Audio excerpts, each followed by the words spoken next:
తో ఆరోగ్యానికి స్వాగతం. ఈరోజు మనం చాలా ముఖ్యమైన ఒక టాపిక్ గురించి మాట్లాడుకోబోతున్నాం. అదేంటంటే స్ట్రోక్, అంటే బ్రెయిన్ అటాక్. దీని లక్షణాలను మనం కరెక్ట్గా గుర్తిస్తే ఒకరి ప్రాణాన్ని ఎలా కాపాడగలమో వివరంగా చూద్దాం.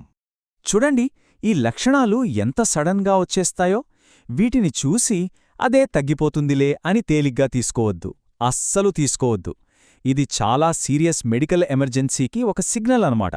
అందుకే ఈ సంకేతాల గురించి మనందరికీ ఒక క్లియర్ ఐడియా ఉండటం చాలా ముఖ్యం. అసలు ఈ స్ట్రోక్ అంటే ఏంటి? సింపుల్గా చెప్పాలంటే ఇది మన బ్రెయిన్ మీద జరిగే ఒక అటాక్. మన మెదడుకి రక్తాన్ని తీసుకెళ్లే పైపుల్లో ఏదైనా అడ్డంకి వచ్చినా లేదా ఆ పైపు పగిలిపోయినా మెదడు కణాలకి అందాల్సిన ఆక్సిజన్ అండ్ న్యూట్రియంట్స్ ఆగిపోతాయి. దాని ఫలితంగా కేవలం నిమిషాల వ్యవధిలోనే ఆ కణాలు చనిపోవడం మొదలవుతుంది. సరే, ఈ స్ట్రోక్లో మళ్ళీ రెండు మెయిన్ రకాలుంటాయి. మీకు సింపుల్గా అర్థమవ్వాలంటే ఒకదాన్ని పైపు బ్లాక్ అవ్వడం అనుకోండి. అంటే మెదడుకు వెళ్లే రక్తనాళంలో ఒక క్లాట్, అంటే రక్తం గడ్డకట్టి దారిని మూసేస్తుంది. దీన్నే మనం ఇస్కీమిక్ స్ట్రోక్ అంటాం. ఇక రెండోది పైపు పగిలిపోవడం లాంటిది. ఇక్కడ రక్తనాళం పగిలిపోయి మెదడులోనే బ్లీడింగ్ అవుతుంది. దీన్ని హెమరేజిక్ స్ట్రోక్ అంటారు. చూడ్డానికి కారణం వేరైనా రెండూ కూడా చాలా డేంజరస్. మరి ఇంత ప్రమాదకరమైన స్ట్రోక్ సంకేతాలని మనం ఈజీగా ఎలా గుర్తించాలి? దీనికోసం ప్రపంచవ్యాప్తంగా ఒక సింపుల్ టెక్నిక్ ఉంది. అదే FAST. ఆ 4 అక్షరాల వెనుక ఉన్న అర్థమేంటో ఇప్పుడు మనం తెలుసుకుందాం. ఫాస్ట్లో మొదటిది ఎఫ్ అంటే ఫేస్, ముఖం.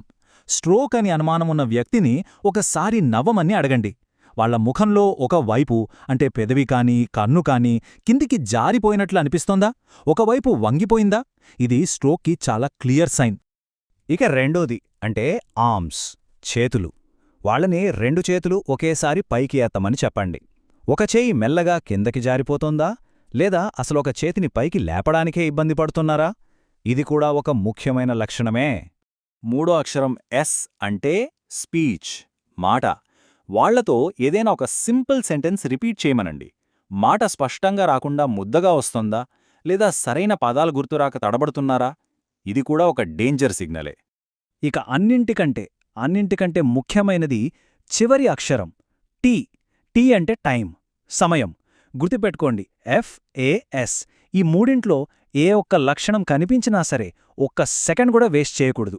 ఇదేదో పసుపు రాస్తేనో కషాయం తాగితేనో తగ్గిపోయేది కాదు. వెంటనే ఎమర్జెన్సీ నంబర్కి కాల్ చేసి ఎంత త్వరగా వీలైతే అంత త్వరగా హాస్పిటల్కి తీసుకునెళ్ళాలి. ప్రతి నిమిషం విలువైందిక్కడ. ఈ ఫాస్ట్ సంకేతాలతో పాటు కొన్నిసార్లు వేరే లక్షణాలు కూడా కనిపించవచ్చు. ఫర్ ఎగ్జాంపుల్, అప్పటిదాకా లేని భరించలేని తలనొప్పి సడన్గా రావడం, చూపు డబుల్గా లేదా మసకగా కనిపించడం, కళ్ళు తిరిగి కింద పడిపోయేలా అనిపించడం, లేదా నడుస్తుంటే బ్యాలెన్స్ కోల్పోవడం. వీటిలో ఏది జరిగినా వెంటనే అలర్ట్ అవ్వాలి.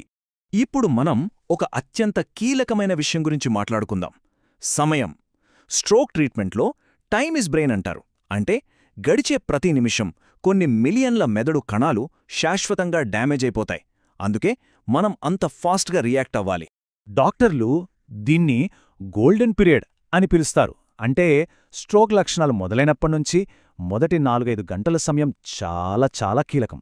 ఈ టైంలో గనక పేషెంట్ని హాస్పిటల్కి తీసుకురాగలిగితే రక్తం గడ్డని కరిగించే స్పెషల్ ఇంజెక్షన్లిచ్చి బ్రెయిన్కి జరిగే డ్యామేజ్ని చాలా వరకు తగ్గించవచ్చు. దీనివల్ల వాళ్ళు మళ్లీ కోలుకునే అవకాశాలు ఎన్నో రెట్లు పెరుగుతాయి. నిజానికి మనం గంటల గురించి కాదు, నిమిషాల గురించి ఆలోచించాలి. కొన్నిసార్లు ప్రతి సెకను కూడా లెక్కలోకొస్తుంది. ఎందుకంటే ట్రీట్మెంట్ ఎంత తొందరగా మొదలైతే బ్రెయిన్ డ్యామేజ్ అంత తక్కువగా ఉంటుంది, కోలుకోవడం కూడా అంత బెటర్గా ఉంటుంది. సరే, లక్షణాలు, టైం ఇంపార్టెన్స్ గురించి తెలుసుకున్నాం కదా. అసలు ఈ స్ట్రోక్ వచ్చే రిస్క్ ఎవరికి ఎక్కువగా ఉంటుంది? కొన్ని హెల్త్ కండిషన్స్, మన లైఫ్ స్టైల్ హ్యాబిట్స్ ఈ ప్రమాదాన్ని బాగా పెంచుతాయి. అవేంటో ఒకసారి చూద్దాం.